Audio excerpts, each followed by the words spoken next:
대선을 100일 앞두고 윤석열 국민의힘 대선 후보가 2박 3일 일정으로 충청권을 찾았습니다. 연고가 있는 충청부터 시작하겠다는 건데 세종시를 실질적인 수도로 만들겠다고 밝혔습니다. 대전 첨단과학기술단지 조성으로 충청권에서 신중부권 시대를 열겠다고도 했는데요. 탈원전에 대한 비판의 목소리도 높였습니다. 조혜영 기자입니다. 충청의 아들임을 선언하고 대선 100일 대장정을 시작한 윤석열 국민의힘 후보가 중앙선거대책위원회를 꾸린 뒤 첫 지역 일정으로 세종을 택했습니다. 김병준 상임선대위원장과 세종시의 전경이 내려다 보이는 밀마루 전망대에 올라 세종이 행정수도로서의 기능을 실질화하는 데 힘을 쏟겠다고 밝혔습니다. 무엇보다 청와대 제2집무실을 세종에 이전할 수 있는 법적 근거를 마련하겠다고 강조했습니다.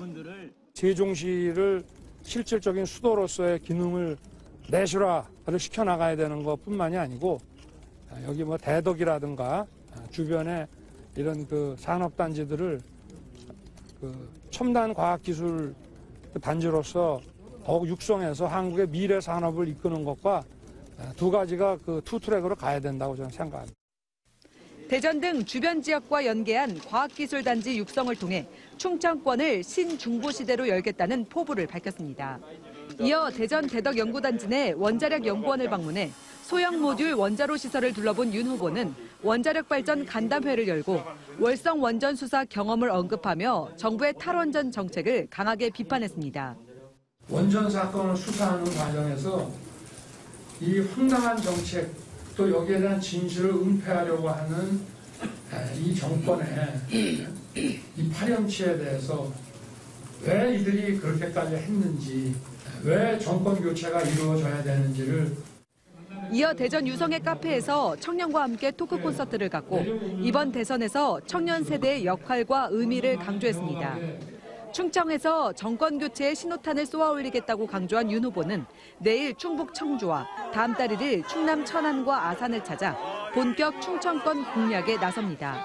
TJB 조혜원입니다.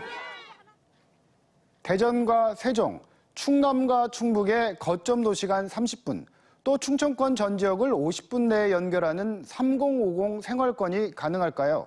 충청 메가시티를 위해 여기에 경제와 광역 인프라, 사회문화 등 구체적인 분야와 전략과 사업 등 큰 그림이 오늘 발표됐습니다. 2023년 메가시티 구축을 위한 충청광역청을 설립해 2025년에는 행정구역 통합까지 제안했습니다. 장석영 기자입니다. 대전과 세종, 충남, 충북이 선택이 아닌 필수 생존 전략으로 합의한 게 충청권 광역생활경제권, 메가시티 조성입니다. 대전 세종연구원은 1년여에 걸친 연구 용역을 통해 최종 로드맵을 제시했습니다. 글로벌 바이오 클러스터와 백신 허브 조성, 가속기 연계 R&D 플랫폼 구축 사업 등이 포함된 산업 경제 분야와 충청권 경제 자유구역 지정 개발, 초광역 교통 네트워크 구축 등의 광역 인프라가 핵심입니다.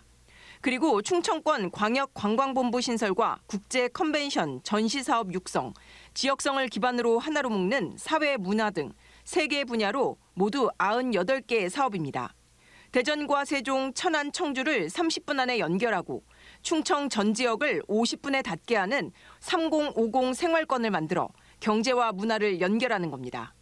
내년도에 추진될 특별 지자체 설립 공동연구를 통해서 속도감 있게 특별 지자체를 구축하고 나아가서 초광역 사업에 대한 정부의 지원을 최대한 이끌어내도록 하겠습니다. 최종 목표는 행정구역 통합입니다.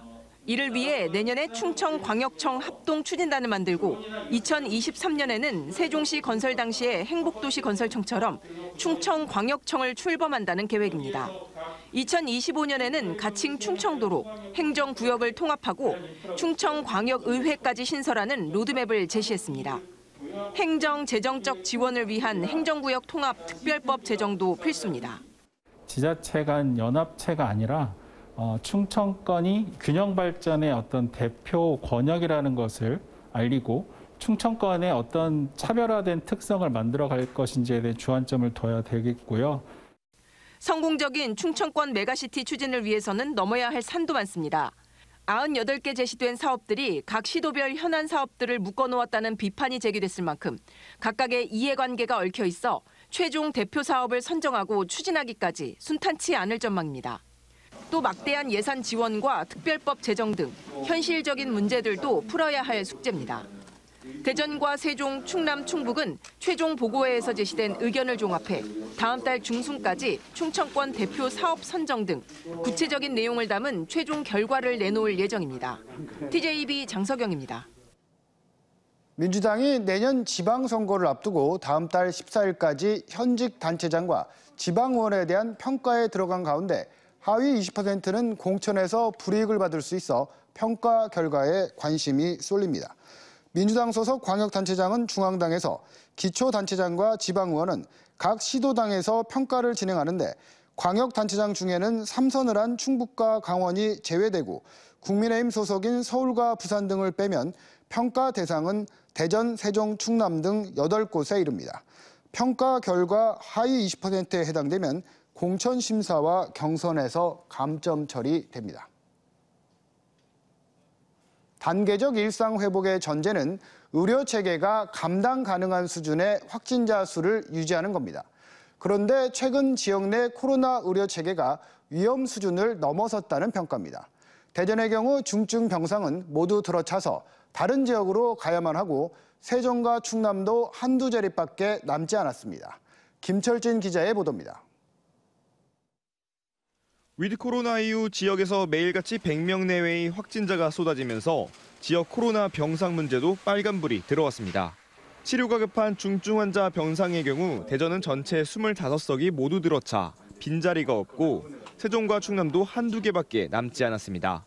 지역 중환자 병상 가동률은 95%로 전국 평균 75%를 훌쩍 뛰어넘었고 86.6% 수준인 수도권보다도 심각한 단계입니다. 수도권 병상이 부족해지자 지역으로 환자를 이송했는데 그 결과 지역 중증 병상의 40%가량이 수도권 확진자로 채워진 겁니다. 모두 가동이 되고 있어서 어려운 상황이고요. 이 상황에서 이제 환자가 추가적으로 발생을 한다면 충청권 이외의 지역이나 아니면 타 시도의 중수본과 협의하면서 일반 병상도 사실상 포화 상태입니다. 대전과 세종, 충남에 비어있는 일반 병상은 200여 개로 병상 가동률은 77% 수준이지만 병상 관리 문제 등으로 신규 확진자를 수용하지 못해 타 지자체로 이송하는 경우가 늘고 있습니다. 4인실 병상에 3명이 일주일 전에 입원해 있는데 거기에 신환을 집어넣을 수는 없잖아요. 현재 거의 만실이라고 보시면 돼요. 그렇기 때문에 사식으로 보내는 거고요. 수도권과 달리 병상을 배정받지 못하는 경우는 아직 발생하지 않았지만 중증과 일반 병상 모두 부족 상태에 직면했습니다. 정부와 일선 지자체는 대학병원과 협의해 병상 확보를 꾀하고 있지만 의료 인력이 한정된 상태에서 획기적인 병상 증가도 기대하기 어려운 상황. 결국 중증으로 악화되는 것을 막을 수 있는 백신 접종과 방역수칙 준수가 강조되고 있습니다. TJB 김철진입니다. 지난 26일 코로나19 확진 판정을 받은 서천군 서천읍 행정복지센터 직원 7명이 재검사에서 모두 음성으로 확인됐습니다. 서천군에 따르면 당시 7명 모두 증상이 없는 상태여서 다음 날 2차와 28일 추가 검사한 결과 음성으로 확인됐으며 이들의 최초 양성 판정으로 이뤄진 800여 명의 군청 전 직원에 대한 전수검사도 모두 음성으로 판명됐습니다. 서천군은 일시 중단했던 서천읍 행정복지센터 업무를 정상화할 예정이며 검사 결과 오류 원인을 파악하고 있습니다. 서해안 낙조 명소인 안면도 꽃지 해수욕장 주변 해안가에 자연형 호안으로 이뤄진 공원이 준공됐습니다. 호안공원은 거대한 뱃머리처럼 보이는 완만한 곡선형 경사로 바다와 모래 해변, 육지를 연결하고 있습니다. 공원 내에 인공호가 들어서 인생샷을 찍을 수 있게 설계된 인피니티 스튜디오와 조경수 아래에서 바다 경치를 구경할 수 있는 그늘 정원, 탁 트인 바다에서 아이들이 물놀이를 즐길 수 있는 어린이 분수, 모래종원, 야외 공연장 등이 조성됐습니다. 할미 하라비 바위, 낙지로 유명한 꽃지 해수욕장은 해안 침식이 진행돼서 정비 필요성이 제기돼 왔습니다. 박물관마다 전시하지 않는 유물들을 보관하는 수장고가 있죠.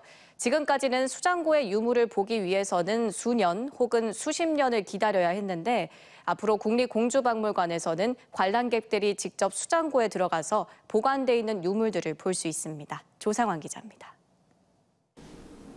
백제 마한 시대의 토기들이 가득 보관된 국립공주박물관 수장고입니다. 예전 같으면 전문가들이나 관련 종사자 등 극히 제한된 사람들만 들어갈 수 있는 곳인데 앞으로는 박물관을 찾는 누구나 입장할 수 있습니다. 이처럼 개방형 수장고가 설치된 건 나주와 경주 박물관에 이어 국내에서 세 번째입니다.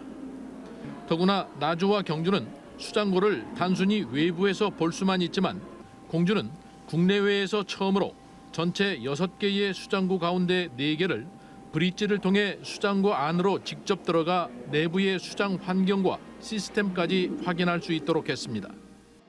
관람객들이 마음껏 들어가서 실제 유물들을 보고 만질 수 있는 수장고로 앞으로 한국 박물관의 좋은 모범이 될 것이라고 생각합니다. 이렇게 직접 볼 수 있는 유물들은 5,700여 건 4만 1,000여 점으로 도기와 토기를 비롯해 한강 이남에서 출토된 유물들을 신석기 시대부터 조선시대까지 1만 년에 걸친 파노라마적 변화상을 한자리에서 확인할 수 있습니다. 또 150만 점을 보관할 수 있는 수장고를 건립해 앞으로 상당 기간 발굴문화재의 안정적 보관과 함께 문화 관련 콘텐츠 개발에도 활용할 수 있게 됐습니다. 소중한 우리 문화 원형이 학술, 문화예술 그리고 문화산업 분야 전반에 걸쳐서 주요 콘텐츠로 활발하게 활용될 수 있기를 기대합니다. 공주박물관은 이번 개방형 수장고 건립을 계기로 향후 박물관이나 미술관 수장고의 모델을 제시하면서 지역의 작은 박물관 이미지를 달피해 거점 박물관으로 자리 잡기 위한 준비에 들어갔습니다. TJB 조상환입니다. 지역 부동산 시장이 대출 규제와 세제 강화, 금리 인상 등의 영향으로 빠르게 얼어붙고 있습니다. 한국부동산원에 따르면 올해 9월 말까지 대전 지역 주택 매매 거래량은 2만 401건으로 지난해 같은 기간 3만 1,324건에 비해 35% 줄었고 세종은 지난해 11,276건에서 올해 5,006건으로 56% 급감했습니다. 특히 아파트 거래량은 대전은 같은 기간 40% 감소했고 세종은 60%가량 줄었습니다. 대전시는 오늘 브리핑을 갖고 안정적인 주택 공급을 위해 2023년까지 7만 3천 호를 공급하겠다고 밝혔으며 주택 가격은 하향 안정화될 것이라고 예상했습니다.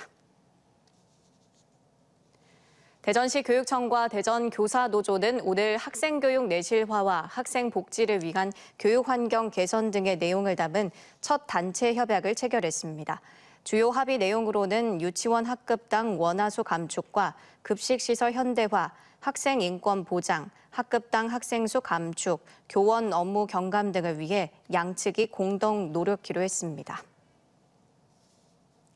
프로축구 대전 하나시티즌의 K리그 1부 승격 여부를 짓는 상대팀으로 강원FC가 확정됐습니다. 강원FC는 남은 경기와 상관없이 K리그 1부 11위로 확정됐으며 대전 하나시티즌은 다음 달 8일 오후 7시 대전에서 강원과 K리그 1부 승격을 위한 승강 플레이오프 1차전을 12일엔 춘천에서 홈앤어웨이 방식으로 2차전 경기를 갖습니다. 대전 하나시티즌은 다양한 팬 친화 마케팅으로 시즌 최고의 팬 프렌들리 구단으로도 선정됐습니다. 보령시가 다음 달 1일 보령 해저터널의 개통을 기념해 시민과 관광객이 함께하는 대천바다 미니 오징어 게임을 열었습니다. 이번 행사는 대천 머드광장 앞 백사장에서 무궁화 꽃이 피었습니다와 달고나 게임 등 다양한 체험 행사와 부스를 운영하고 저녁 8시부터는 대천해수욕장 해상에서 300대의 드론 퍼포먼스가 펼쳐졌습니다.